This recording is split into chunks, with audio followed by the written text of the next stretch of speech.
BP ஊதலாமா குழந்தைங்களா? இன்னைக்கு நாம இசையை உருவாக்கக்கூடிய ஒரு சூப்பரான பிபி செய்ய போறோம். இதை செய்ய தேவையான பொருட்கள் ஒரு பிளாஸ்டிக் பிலிம் டப்பா, இல்லைன்னா இந்த அளவுள்ள ஒரு டப்பா, ஒரு உடஞ்ச பலூன், ரப்பர் பேண்ட், பழைய ஸ்கெட்ச் பேனா, கத்தரிக்கோல், பால் பெயின் பேனாவோட ரீஃபில். முதல்ல இந்த பழைய ஸ்கெட்ச் பேனாவை எடுத்து அதுல உள்ள இருக்கிற பொருட்களை எல்லாத்தையும் எடுத்துடுங்க. இப்போ நமக்கு தேவையான இந்த குழல் போன்ற பகுதியை மட்டும் எடுத்துக்கோங்க.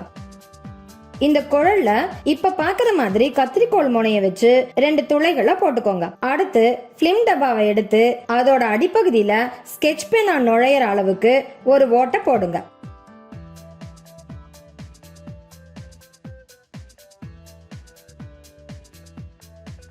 இப்போ ஸ்கெட்ச் பேனாவை இந்த பிலிம் டப்பா ஓட்டக்குள்ளார இப்ப பாக்குற மாதிரி சொருகி வைங்க.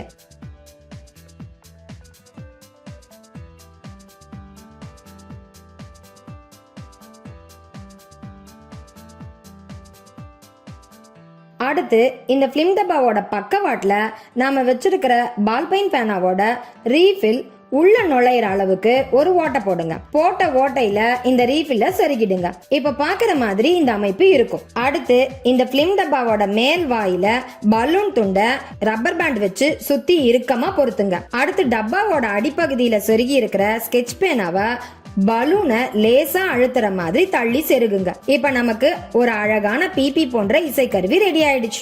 இப்போ அந்த பால் பெயின் பேனாவோட ரீஃபில்ல வாய வச்சு அதே நேரத்துல கீழே இருக்கக்கூடிய ஸ்கெட்ச் குழல்ல இருக்கும் ஓட்டைகள்ல விரல்களை வச்சு ஊதினா அருமையான இசை உருவாகுது பாருங்க. கேக்கு எவ்வளவு நல்லா இருக்குல்ல.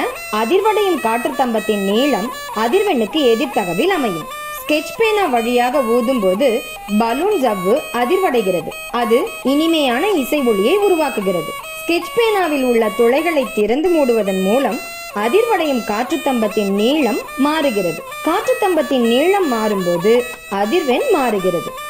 வெளிவரும் இசையும் மாறுபடுகிறது.